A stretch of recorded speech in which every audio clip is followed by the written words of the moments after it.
घुटना, कंधा या कमर, चाहे जैसा हो दर्द, डॉक्टर ऑर्थो आपको देता है दर्द से पूरी आजादी, एक भरपूर जिंदगी।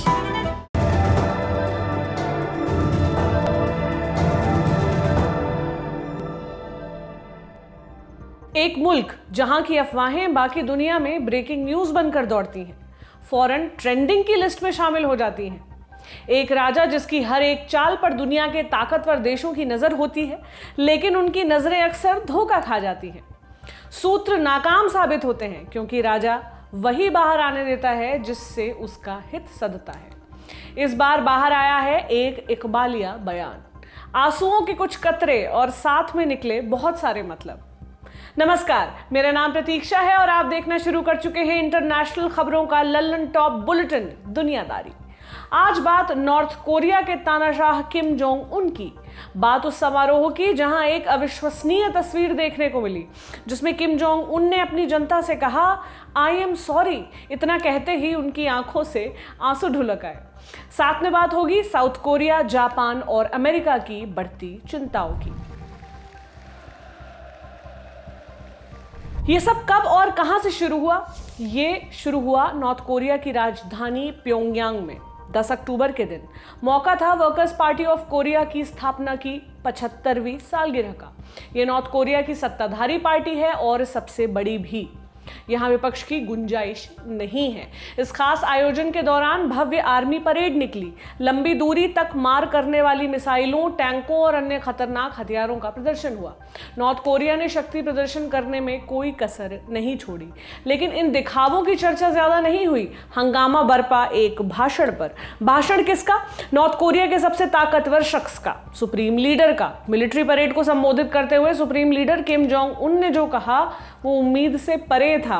उन्होंने बोलते बोलते अपना चश्मा उतारा, फिर अपने आंसू पोंछते हुए कहा, आपने मेरे ऊपर भरोसा जताया है। ये भरोसा आसमान से भी ऊंचा और समंदर से भी गहरा है, लेकिन मैं इस पर खरा उतरने में नाकाम रहा हूं। मैं सचमुच में शर्मिंदा हूं। इस दौरान किम जोंग उन ने अपने पिता किम जोंग इल और दादा किम इल सुंग को भी याद किया। बोले, मैं दो महान इंसानों की विरासत को आगे बढ़ाने की जिम्मेदारी निभा रहा हूं, लेकिन कई बार मेरी कोशिशें कम पड़ जाती हैं।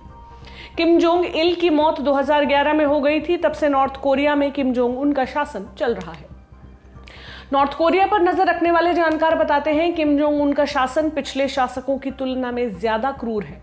देश में प्रोपेगेंडा चरम पर है। सेंसरशिप ऐसी कि तय सिलेबस से इतर न तो कुछ छपता है और ना ही पढ़ने सुनने को मिलता है। किम जोंग उन की सनक के किस्से भी इंटरनेशनल मीडिया में छाए रहते हैं। ऐसे में किम के इस भाषण के क्या मायने हैं? पहला, किम अपनी कुर्सी पर दबाव महसूस कर रहे हैं।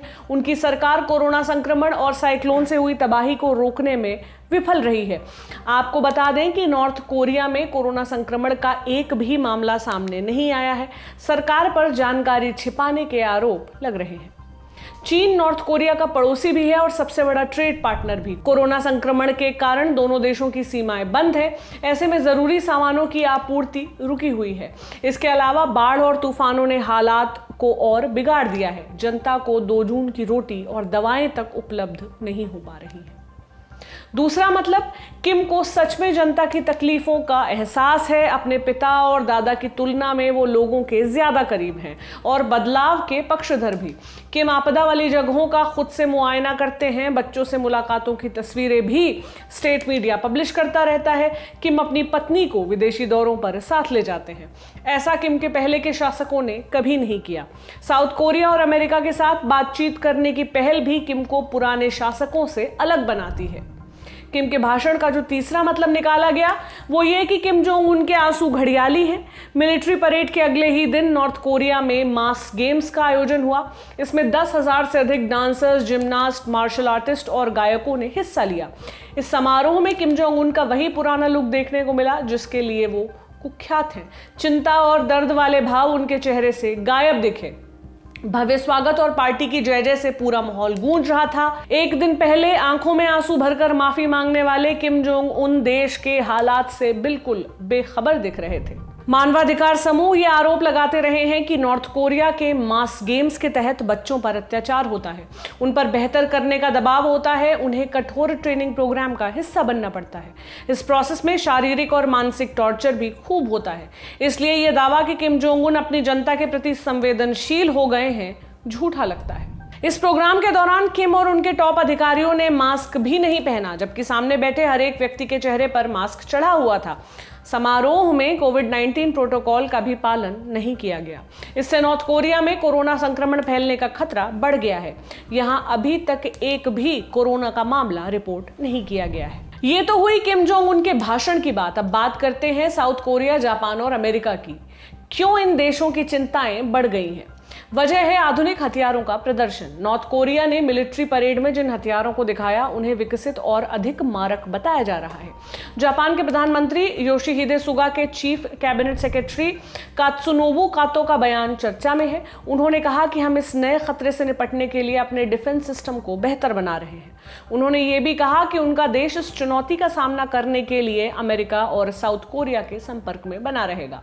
मिलिट्री परेड और किम के भाषण के बाद साउथ कोरिया में क्या हुआ? वहां एक इमरजेंसी मीटिंग बुलाई गई। फिर एक बयान जारी हुआ प्रेसिडेंशियल ब्लू हाउस की तरफ से। बयान में कहा गया कि साउथ कोरिया किसी भी तरह के युद्ध की संभावना को रोकने का पक्षधर है। वहीं रक्षा मंत्रालय ने कहा कि वो अमेरिका के साथ मिलकर हालात की समीक्षा करेंगे। किम ने अपने भाषण में कहा था कि वो किसी भी तरह की धमकी का जवाब परमाणु हमले से देंगे। इस दौरान उन्होंने अमेरिका का नाम तो नहीं लिया, लेकिन उनका निशाना उसी तरफ था। इस पूरे वाकये पर अमेरिका ने निराशा जताई है। अमेरिका ने कहा है कि नॉर्थ कोरिया को न्यूक्लियर और बैलिस्टिक मिसाइल बनाना छोड़कर बातचीत की मेज पर आना चाहिए। क्या किम जोंग उनके आंसुओं से कुछ बदलेगा? कहा नहीं जा सकता। हालांकि इसकी उम्मीद ना के बराबर है। नॉर्थ कोरिया में प्रोपेगेंडा के दम पर बरगलाने का लंबा इतिहास रहा है। एक वाकया याद आता है किम जोंग उनके पिता किम जोंग उल का। उनके समय में प्रचार होता था कि देश का मुखिया एक कटोरी चावल खाकर जिंदा रहता है, वो भी दिन में सिर्फ एक बार। हकीकत में किम जोंग उल भोजन भट्ट थे। उनकी अय्याशी के किस्से चलते हैं। कहा जाता है कि बिना मांस और वाइन के उनका खाना पूरा नहीं होता था। पुराने पन्ने बताते हैं कि बदलाव की उम्मीद बेमानी है। किम जोंग उनके आंसू बस प्रोपेगेंडा का नया हथियार है। बदलाव या प्रोपेगेंडा, इन दोनों में से किसका दावा मजबूत होगा, ये तो समय की अगली दहलीज पर ही सामने आएगा।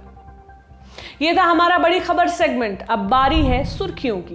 पहली सुर्खी बेलारूस से है। राष्ट्रपति अलेक्जेंडर लुकाशेंको के खिलाफ चल रहे प्रदर्शनों का 9वां हफ्ता चल रहा है। 11 अक्टूबर को प्रोटेस्ट हिंसक हो गया। पुलिस ने 700 से अधिक प्रदर्शनकारियों को गिरफ्तार कर लिया। अब गृह मंत्रालय ने प्रदर्शनकारियों के ऊपर जानलेवा हथियारों के इस्तेमाल की इजाजत दे दी है।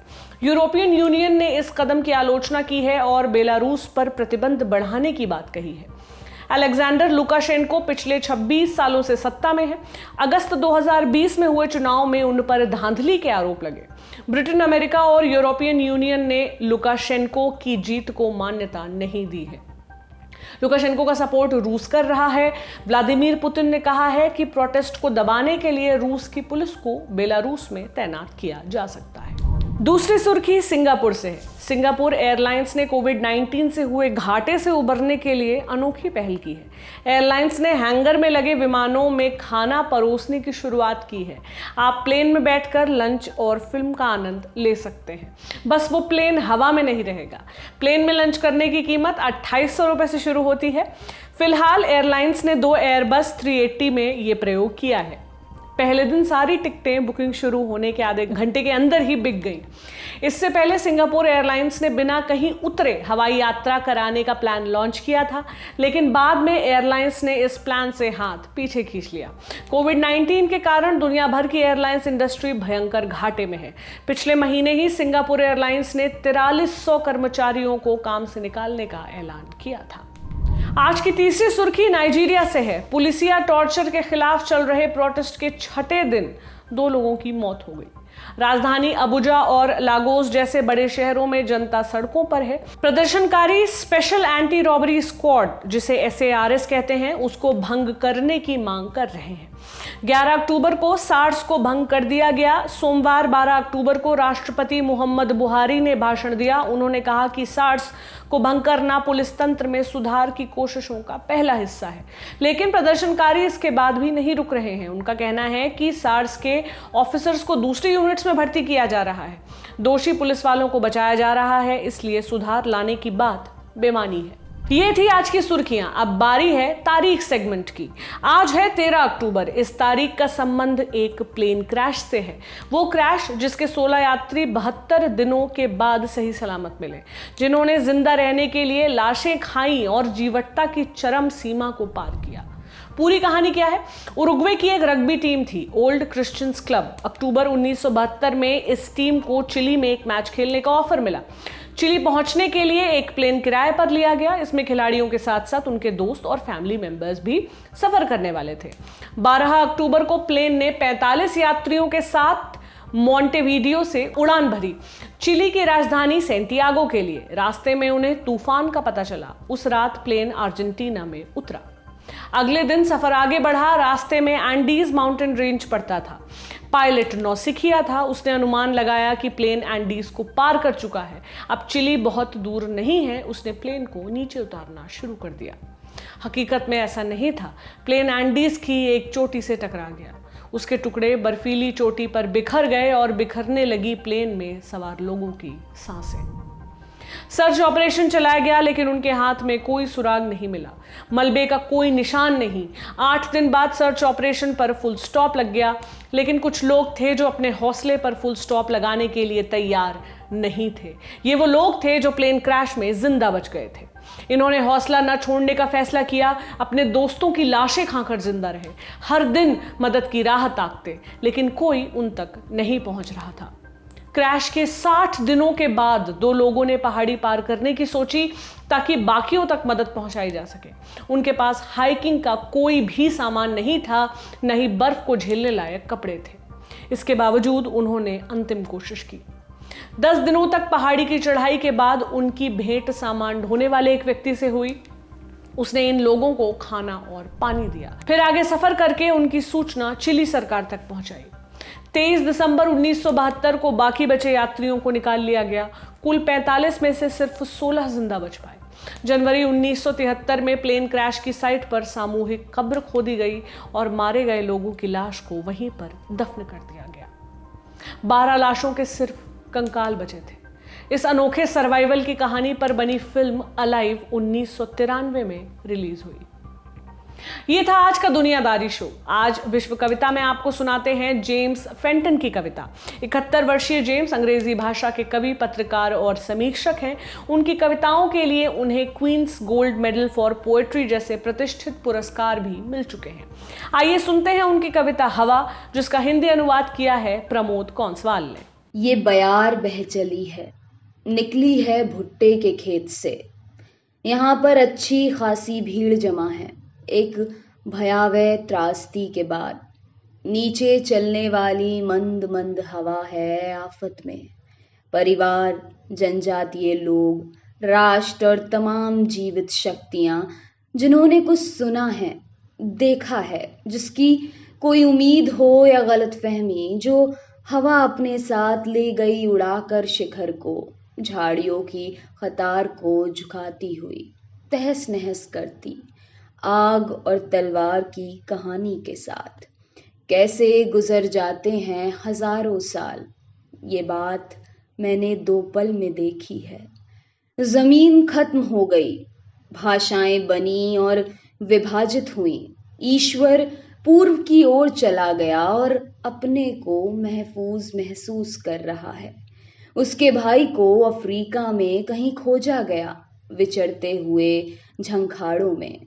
सदियां तो सदियां, कोई पूछ भी सकता है 1 मिनट बाद, कैसे एक तलवार की मूठ लहरा रही है लोहार के यहाँ से।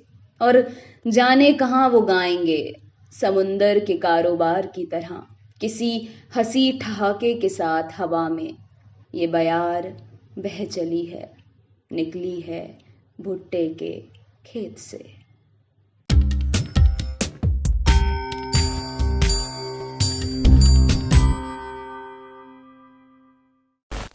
रह गई हमारी कोशिशों में, कसक रह गई कि देश जितना बेहतर, जितना महान हो सकता था, हो नहीं पाया। और एक कसम रह गई कि देश का जो कर्ज है उसे थोड़ा बहुत तो उतारना है।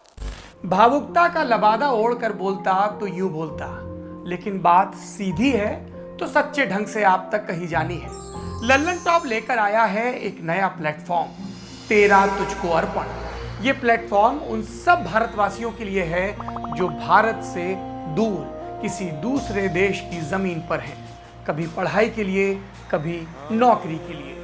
ये उन सब भारतवंशियों के लिए भी है जिनकी पहचान का हिस्सा ये महान देश है, लेकिन कुछ कसर और कसक है। तो आइए कसम खाएं कि देश को बेहतर बनाएं।